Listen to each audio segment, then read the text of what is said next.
अब जनाब हम आ जाते हैं कुछ कौमी क्रिकेट टीम की बात करते हैं जहां पर सर्जरी हो रही है। ये सर्जरी भी बड़ी ज़रूरी है क्योंकि पहले वर्ल्ड कप वनडे इंटरनेशनल में पाकिस्तान की बदतरीन कारकर्दगी और उसके बाद T20 में पाकिस्तान क्रिकेट की शर्मनाक शिकस्तों के बाद कैप्टन बाबर आजम की कप्तानी पर सवाल उठ रहे हैं और इन दो आलमी मुकाबलों के अलावा भी कई सालों से बहुत अहम सीरीज़ और ट्रॉफीज़ में पाकिस्तानी टीम की बदतरीन कारकर्दगी का सारा मलबा भी बाबर आजम पर डाला जा रहा है। अब सवाल उठ रहे हैं कि बाबर को कप्तानी पर रहने का हक है या उन्हें रुखसत हो जाना चाहिए। वर्ल्ड कप से पहले चेयरमैन पीसीबी ने भी कहा था कि बाबर को रखने या निकालने का फैसला सिलेक्शन कमेटी के पास है, लेकिन वो T20 वर्ल्ड कप में तो कप्तान बरकरार रहे। तो अब बहुत से सीनियर क्रिकेटर्स की भी राय यही है कि बाबर को कप्तानी से हटाना होगा। तो कौमी क्रिकेट टीम के साबिक कैप्टन इंजमामुल हक ने कहा है कि बाबर आजम ने दूसरी बार कैप्टनसी तो कबूल कर ली, लेकिन वो अपनी कारकर्दगी और कैप्टन की हैसियत से इंसाफ नहीं कर सके। तो कैप्टन को कई बार इख्तियारात नहीं दिए जाते, उन्हें इख्तियारात लेना पड़ते हैं, लेकिन बाबर आजम इख्तियारात नहीं ले रहे, इसका टीम को नुकसान हो रहा है। इसी पर हम बात करेंगे। हमारे साथ क्रिकेट एक्सपर्ट मौजूद हैं अमानत हुसैन महर साहब, जिनसे हम जानेंगे कि उनकी इस पर क्या राय है। बहुत शुक्रिया अमानत साहब आपके वक्त के लिए। मुझे बताइएगा अमानत साहब कि वर्ल्ड कप में पाकिस्तान की कारकर्दगी काफ़ी मायूस कुन रही है, तो कौमी क्रिकेट टीम की बैटिंग की बात करें तो आप उसको किस तरह से देख रहे हैं? देखें जी, पहली दफ़ा जो शौकीन पाकिस्तान है वो मायूस हैं वर्ल्ड कप में जो पाकिस्तान की कारकर्दगी है, और ख़ास तौर पे ये हमें पिछले तकरीबन साल डेढ़ से ये नज़र आ रहा था। जैसे हम आयरलैंड से मैच हारे, हम पाकिस्तान में न्यूजीलैंड की बी या सी आप टीम कह लें, उसको भी हम हरा ना सके, वो भी हमने अपनी सीरीज को बराबर किया।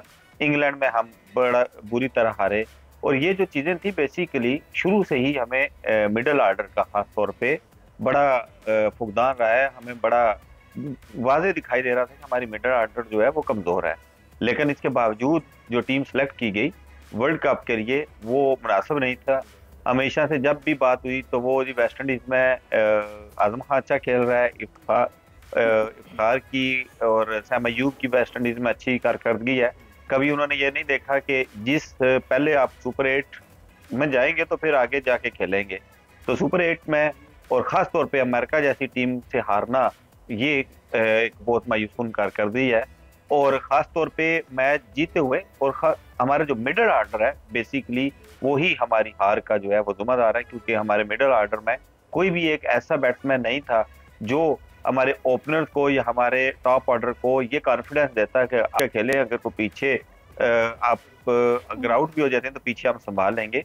इवन शादाब खान को ट्राई किया गया जो कि एक बॉलर था, और उसको भी एज ए ऑलराउंडर और फिर एज ए बैट्समैन खिलाया गया। इसमें अमानत साहब बाबर आजम का मुस्तकबिल क्या है? कैप्टन रहेंगे या पीसीबी किसी और को ये जिम्मेदारी देगी?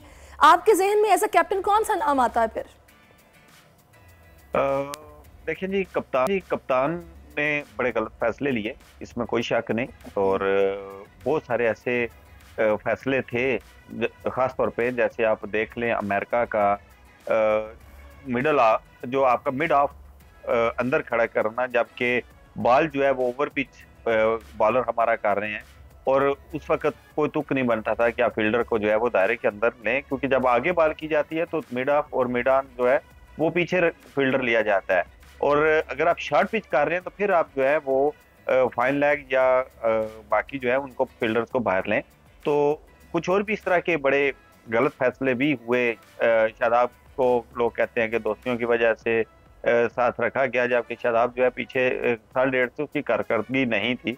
और इसी तरह देखें, मैं तो हमेशा से ही ये कहता हूँ कि जो विकेट कीपर होता है वो बड़ा अच्छा एक कैप्टन भी होता है, क्योंकि वो हर वक्त हर बॉल को बड़ा अच्छा ऑब्जर्व कर रहा होता है, बैट्समैन की मूवमेंट्स को देख रहा होता है। और ख़ास तौर पे मैं समझता हूँ कि मोहम्मद रिजवान एक ऐसा है जो हमारी पाकिस्तान क्रिकेट टीम के लिए एक बहुत अच्छा कैप्टन जो है वो साबित हो सकते हैं, क्योंकि रिजवान ने हमेशा से, अगर आप मुल्तान सुल्तान की बात करें तो हमेशा से प्लेयर को जो है वो बना, प्लेयर को कॉन्फिडेंस दिया। उस्मान खान उन्हीं की ही कप्तानी में PSL में 2 दफ़ा जो है वो सेंचुरी करने में कामयाब रहे। उन्होंने अब्बास अफरीदी जैसे बॉलर पे ट्रस्ट किया और उनसे काम भी लिया, और उनको अपने प्लेयर्स को हमेशा से उन्होंने मोटिवेट किया, बिल्कुल मोटिवेट किया। और माना ख्याल साहब, अब रिजवान के कुछ नाम की चहमगुड़ियां हम सुन भी रहे हैं कि हो सकता है कि उनको एज अ कैप्टन चुना जाए। अच्छा, टीम में जो ग्रुपिंग का तासुर एक है, इसको आप किस तरह देख रहे हैं? क्या ग्रुपिंग है? बाबर आजम और शाहीन आफरीदी के दरमियान क्या मामला चल रहे हैं? कप्तानी के हवाले से खींचातानी है, क्या लग रहा है? देखें जी, ग्रुपिंग अब तो बड़ी वाज़ेह हो चुकी। इवन आप गैरी क्रिस्टन का भी बयान देखें, जहाँ पे उसने कहा कि टीम नाम की कोई चीज़ ही नहीं, यहाँ पे बस ये दिखाई दे रहा है कि खेल रहा है, हर कोई अपना इंडिपेंडेंट जो है वो जा रहा है। और जो बात शाहीन की और बाबर की आपस में मिसअंडरस्टैंडिंग किया है, बल्कि मैं देख रहा था कि शाहिद अफरीदी ने कहा कि बाबर को शाहीन से जब कप्तानी ली गई तो उसे कप्तानी नहीं लेनी चाहिए थी। और अगर ये बात है तो क्यों शाहीन अफरीदी ने भी एक्सेप्ट की? जब बाबर आजम एक कैप्टन था और अच्छा वो भी चल रहा था, तो क्यों शाहीन अफरीदी ने एक्सेप्ट किया? ये बोर्ड का फैसला था और बोर्ड ने जो है उस वक्त मुनासिब समझा कि क्योंकि बोर्ड रिसेंटली चेंज भी हुआ, उस वक्त मोहसिन नकवी साहब आए, तो उन्होंने यही मुनासिब समझा कि जो आपका पुराना और एक्सपर्ट और काफ़ी सालों से जो चल रहा है और वर्ल्ड कप पास आ रहा है, चैंपियन ट्रॉफी जो है उसको 7-8 महीने रह गए, तो क्यों ना जो ऑलरेडी आपके कैप्टन चल रहे हैं उसी को कंटिन्यू करें।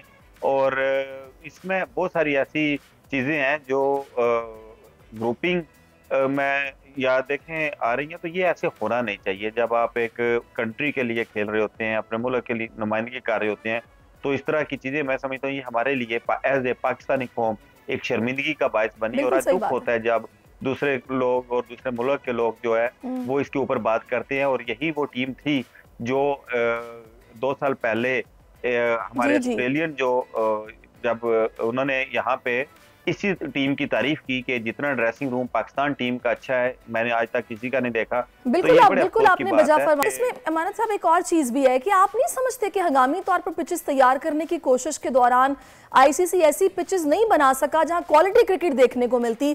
तकरीबन तमाम ही अच्छे बल्लेबाज नाकाम रहे हैं। ड्रॉप इन पिचेस का मुस्तकबिल आप कैसे देख रहे हैं? जी बिल्कुल, वर्ल्ड कप में जिस तरीके से हमने देखा बैट्समैन जो है वो कितना सफर किया, इवन कोहली जैसा बैट्समैन, इवन रोहित शर्मा जैसे बैट्समैन, और सब जो बैट्समैन थे सब ने सफर किया। और उनमें बाबर बाकियों की निस्बत बहुत अच्छा रहा एज ए प्लेयर। लेकिन उसके अलावा आप देखें मौसम का, जैसे फ्लोरिडा में जो मौसम था उधर तूफान की जो है वो ऑलरेडी पता चल रहा था कि यहाँ पे तूफान आया, और वहाँ पे मैचेस जो है वो भी इम्पोर्टेंट वर्ल्ड कप के मैचेस को वहाँ पे कराया गया। और इस तरह की जो पिचेस हैं ये बैट्समैन को काफ़ी डिस्टर्ब किया। और शायकीन क्रिकेट जो है वो जोश, क्योंकि T20 जो होती है वो चौकों छक्कों में जब रहते हैं, बिल्कुल वो नहीं हो कि फ्लैट पिचे हों, लेकिन कम अज़ कम मुकाबला बराबर होना चाहिए बॉलर के लिए भी और बैट्समैन के लिए भी।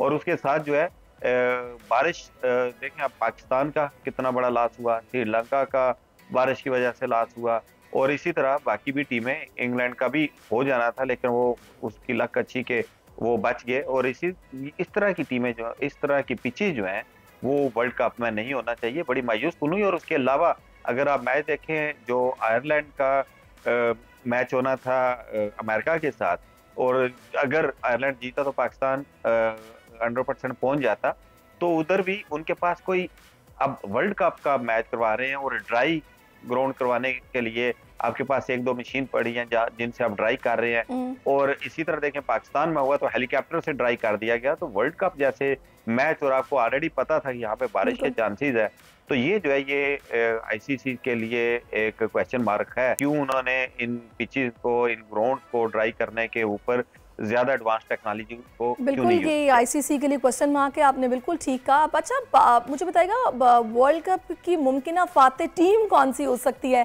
बहुत सी टीमों ने सरप्राइज किया है, अमेरिका और अफगानिस्तान ने मुतासिरकुन खेल पेश किया है, तो आप क्या समझते हैं फाइनलिस्ट कौन होंगी?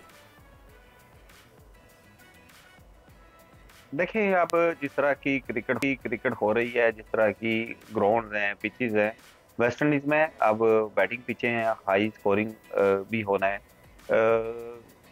टफ है। लेकिन मेरे ख्याल में जो 3 टीमें हैं वो फेवरेट है, इंग्लैंड, ऑस्ट्रेलिया और इंडिया।